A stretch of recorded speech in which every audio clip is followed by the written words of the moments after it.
prépa et les TIPE, avec mon groupe, on a étudié la méthanisation des déjections animales, c'est-à-dire de la bouse et du lisier dans notre cas.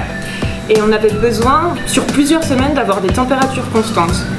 On a pu se débrouiller pour les faibles températures avec un garage semi-enterré et avec une pièce de classe, mais c'était pas vraiment le top. Et par contre, pour 38,5 degrés, on a eu la chance de pouvoir utiliser le phytotron du lycée du Parc et ainsi regarder la production de gaz sur plusieurs semaines à 38,5 degrés.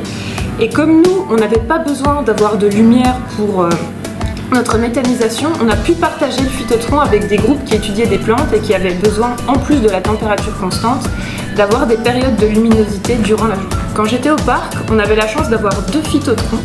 Et déjà à ce moment-là, il fallait partager le phytotron entre certains groupes qui travaillaient dans les mêmes conditions et bien caler le planning d'utilisation du phytotron pour essayer d'optimiser et que chaque groupe puisse l'avoir une partie de l'année pour ses expériences.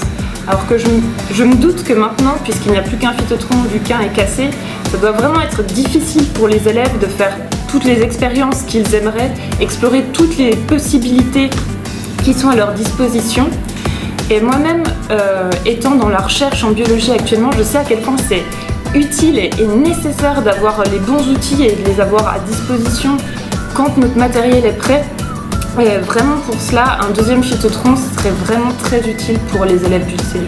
Quand j'étais en prépa, moi et mon groupe, on a eu la chance de travailler dans des bonnes conditions, d'avoir le phytotron, et je pense que c'est important pour les générations actuelles et les futures générations d'élèves du lycée du Parc d'aussi avoir de bonnes conditions pour leurs TIPE, leurs expériences.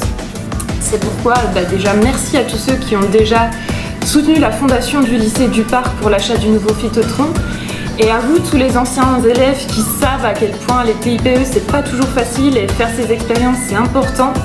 Je vous encourage à relayer cette information autour de vous sur les réseaux sociaux pour qu'on soit le plus à savoir à propos du phytotron.